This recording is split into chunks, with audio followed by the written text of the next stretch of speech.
Welcome. Thanks so much for joining us. We have with us Dr. David Williams, the University of Tennessee Associate Professor, also Director of the Strategy, Entrepreneurship and Organizations PhD program as well. My name is Trey Lewis, and I know Dr. Williams well as not only dissertation advisor, but also Director of the PhD program. So honored to have you join us. Thank you, Dr. Williams, for just taking some time today.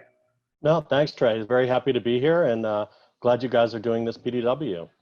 Excellent, excellent.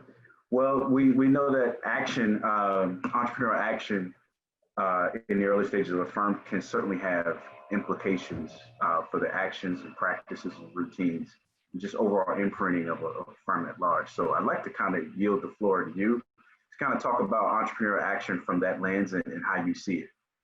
Yeah, absolutely. And so when we look at kind of imprinting and entrepreneurial action, if you look at early work on imprinting and entrepreneurship, it focused on founding conditions that influenced the venture. So, what was going on in the environment at the time that the firm was founded, those kinds of questions.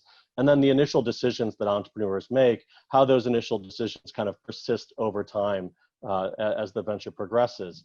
More recently, you're starting to see work where scholars are looking much more at the individual level and at the decision level that really looks at how those kinds of decisions influence the entrepreneur and influences individuals within the organization over time. So, for example, a couple of papers I've been involved with, one really looked at what we called sources of imprint and how it influences the decision-making process over time. And in some cases, those sources of imprint would go back to the very early stages of the entrepreneur's life, not necessarily the venture, but in many cases pre-venture.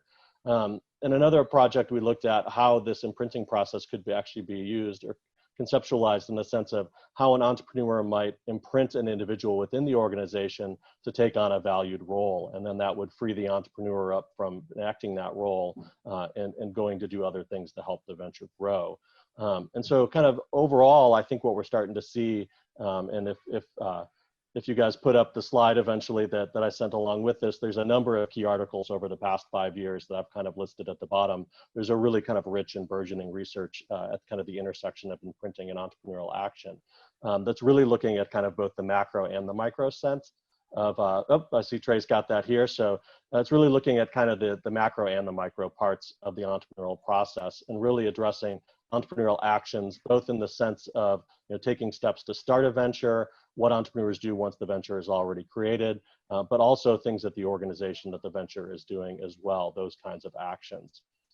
But the one thing I have that I've kind of, as an open question for me anyway, is the idea of entrepreneurial inaction. And so one of the key things about the imprinting literature is it brings in the notion of time into the entrepreneurial process and really says, what's happening at one stage, how is it influencing something that might be happening later on? And when we talk about entrepreneurial inaction, some early work, 2017 JBV, that Matt Wood was the lead author on, really looked at this sense of the decisions that I make in terms of which opportunities I decide to pursue and not pursue might actually impact the opportunities that I later decide to pursue for a particular venture. And what we found were that the antecedents to inaction were essentially the same as the antecedents to action, but the outcomes were very different.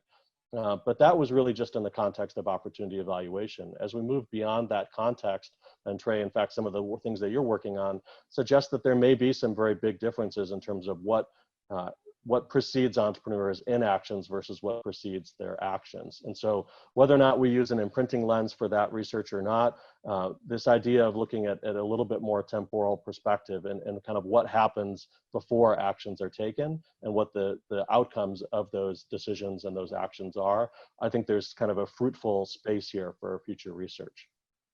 That's excellent. Thank you so much, Dr. Williams. And I completely agree with you that at this point, there's so much more meat on the bone. We talk about imprinting, certainly so for entrepreneurial inaction, this idea that perhaps the same antecedents in some cases may be the same for action, but in some cases, as some of our work is starting to kind of emerge, maybe it's not. And so I really appreciate your time, perspective, and your expertise here. Looking forward, and hopefully this will be a value add for some of the participants at AOM to engage with us in this asynchronous format. So again, thank you very much. You're welcome. Happy to do it. And I look forward to seeing the other parts of the PDW. Excellent. Thanks so much. Thanks.